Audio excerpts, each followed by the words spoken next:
The Bible Study Podcast, episode 613. Today, the Bible Study Podcast continues a study of the book of Ezra with chapter 3.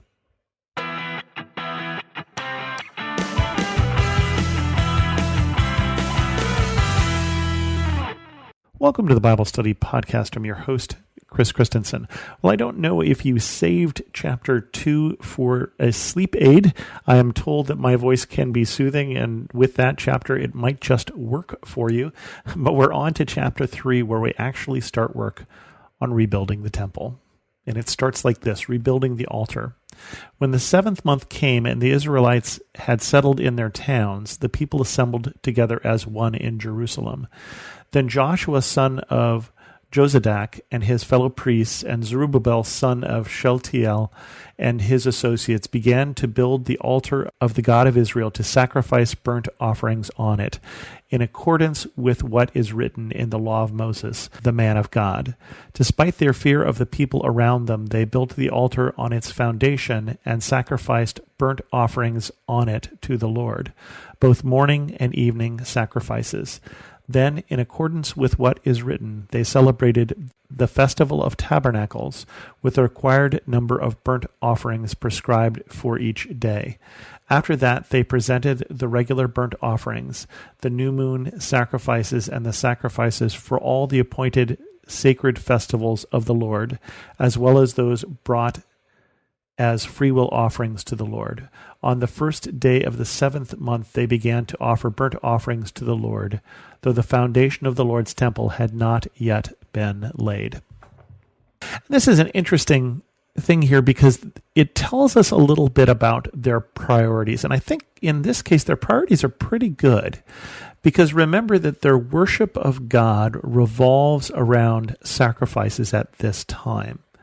And so they don't start with the cornerstone of the temple. They don't start with the walls or the foundation or any of those things that we would tend to start with if we're building a building. But they sort of skip over that and say, well, what is the purpose of this building?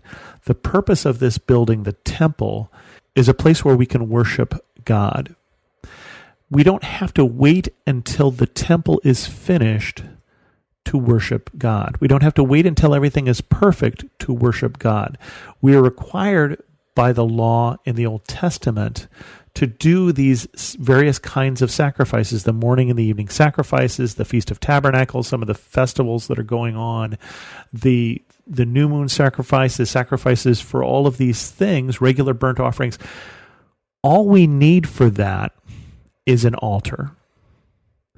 In the wilderness, they didn't have a temple. They had a tent. They had the tabernacle. And yet still they worshiped God. And so they realized that if they just put up an altar in the midst of their construction project, they can begin doing the most important thing, which is the worship of God. And I wonder how much we sometimes get distracted by all of the other things that need to be done and forget why we're doing them. And I like the fact that here in Ezra 3, they understood that the temple was for worship and worship was the important thing. So let's do what we need first to worship. And all we need is an altar. And, this is the kind of thing that we hear in the Old Testament, that the patriarchs would put some rocks together and they would create an altar, and that Elisha puts together the altar when he is competing against the prophets of Baal and puts it back together again in no time at all. And so it doesn't take them very long to put together the altar and to begin doing what they need to be doing, to begin restoring that relationship with God that was broken through the sin of Israel that led to them being dispersed. And so they first go back to that important thing, the worship of God. And then they start building the temple. And it goes like this: Then they gave money to the masons and carpenters, and gave food and drink and olive oil to the people of Sidon and Tyre, so that they would bring cedar logs by sea from Lebanon to Joppa, as authorized by Cyrus king of Persia. In the 2nd month of the 2nd year after their arrival at the house of God in Jerusalem, Zerubbabel son of Shealtiel, Jonathan son of Jozadak, and the rest of the people, the priests and the Levites, and all those who had returned from captivity to Jerusalem began the work. They appointed Levites 20 years old and older to supervise the building of the house of the Lord. Joshua and his sons and brothers, and Kadmiel and his sons, descendants of Hodaviah, and the sons of Henadad and their sons and brothers, all Levites, joined together in supervising those working on the house of God. When the builders laid the foundation of the temple of the Lord, the priests in their vestments and with trumpets, and the Levites, the sons of Asaph, with cymbals, took their place to praise the Lord, as prescribed by David king of Israel. With praise and thanksgiving they sang to the Lord. He is good, his love towards Israel endures forever. And all the people gave a great shout of praise to the Lord, because the foundation of the house of the Lord was laid.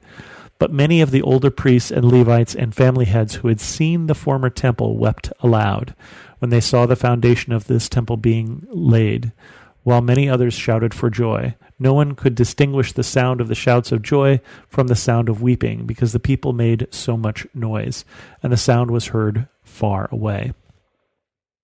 I love the fact that now that they've reestablished the important thing, the worship, they start on the temple, and it's everyone doing it. Did you catch that? It's not just that they're giving money to the masons and the carpenters. It's not just that they have the Levites overseeing the work, but it says all who had returned from captivity began the work. This is a communal work. This is the work of the people, which is always been the important thing to God. It has not been the temple, but the people and the community, which is why he was willing to let the temple get destroyed so that he could preserve for himself a remnant of the people, because the people are what matters. But they gather together and they do this work together, and they do it with great shouts of joy and singing as they lay the foundation, which I think is a good way to do things in general. I think we should all begin our day with shouts of thanksgiving and praise towards God, and especially on significant days like this when you're doing something important. But as they lay the foundation, we get this mixture of crying and shouts of joy. And I think there are a number of reasons why there is this mixed reaction. So some of the people who are crying may be crying because they remember the destruction of the temple if they are old enough. It's been about 70 years, so there's going to be a few people around who were there to see the old temple. And so they're going to weep because they remember the temple that was destroyed. Some of those who are weeping are remembering that the temple that was destroyed was greater than the temple that they're building.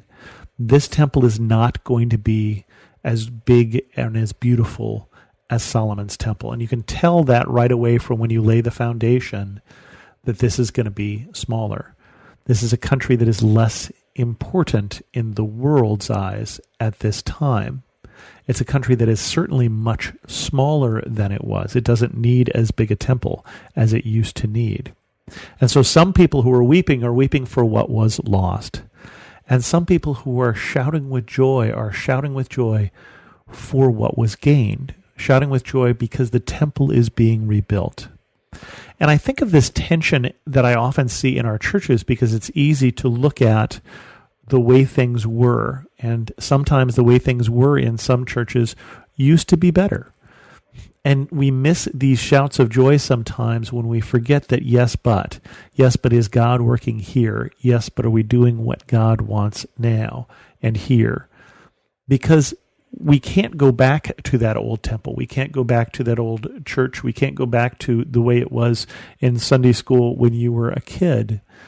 God is always moving forward, and his people are called to move forward with him wherever he may be going, sometimes to bigger things, and sometimes bigger things are behind us, like the people here who are at this temple dedication, but they're doing the good work of God, and that's worth shouts and songs of joy.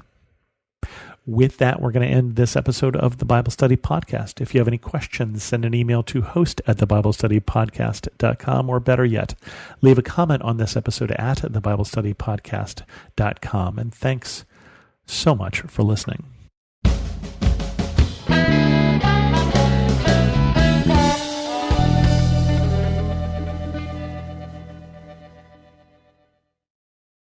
Hey there, it's Nicole Eunice from the How to Study the Bible podcast, and I'd love to invite you to join us as we weekly discover a passage of God's Word together. From beginning to end, from principles to practicals, we are here to make sure that God's Word is powerful and relevant to your life. If that sounds like something you're looking for, I would love to invite you to subscribe. You can go to lifeaudio.com and search How to Study the Bible, and we'll see you there.